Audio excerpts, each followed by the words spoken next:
उस रात जायद ने माँ को सजदे में रोता देखा, लेकिन सुबह उसने माँ को ऐसे हाल में देखा जैसे कभी सोचा भी नहीं था। कभी कभी हम इतने बिजी हो जाते हैं कि जिनके लिए अल्लाह ने हमें इस दुनिया में भेजा है उन्हीं को सबसे ज्यादा इग्नोर कर देते हैं। और फिर आज की कहानी में जायद भी एक ऐसा ही लड़का था। जी हाँ, जायद एक जवान लड़का था। जिंदगी में काम, दोस्तों और दुनिया की भागदौड़ में इतना मसरूफ हो गया कि अपनी माँ का ख्याल रखना ही भूल गया। माँ हर रोज उसके लिए इंतजार करती थी। कभी खिड़की से झांक कर इंतजार करती तो कभी दरवाजे की आवाज सुनकर देखने आ जाती। और फिर एक रात जायद घर आया, बहुत ज्यादा थका हुआ था। माँ खामोशी से पूछती है कि बेटे तुम्हारे लिए खाना लगा दूं?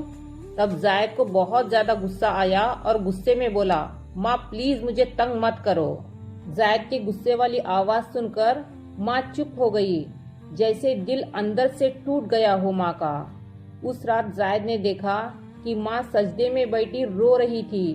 वो चुपके से सुनता रहा और उसकी माँ अल्लाह से दुआ कर रही थी कि या अल्लाह मेरे बेटे के दिल में अपनी माँ के लिए प्यार डाल दे, मैं इसकी तकलीफ बर्दाश्त नहीं कर सकती।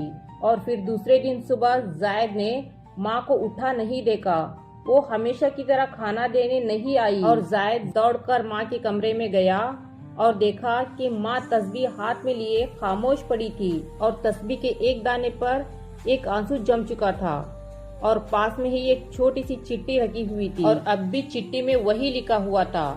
जायद जमीन पर गिर गया और माँ का हाथ लेकर रोने लगा।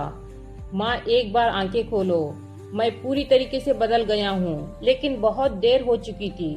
उस दिन जायद को पूरी बात समझ आ गई कि दुनिया तुम्हारी हो सकती है लेकिन माँ फिर कभी वापस नहीं आ सकती। मॉरल ऑफ द स्टोरी तो यही है कि माँ का दिल तोड़ना सबसे बड़ा नुकसान है और तुम्हारी जिंदगी में माँ की मौजूदगी ही अल्लाह का सबसे बड़ा तोहफा है तुम्हारे लिए। जिस दिन माँ चली जाए पूरी दुनिया होते हुए भी तुम्हारे साथ सब कुछ अधूरा लगने लग जाता है।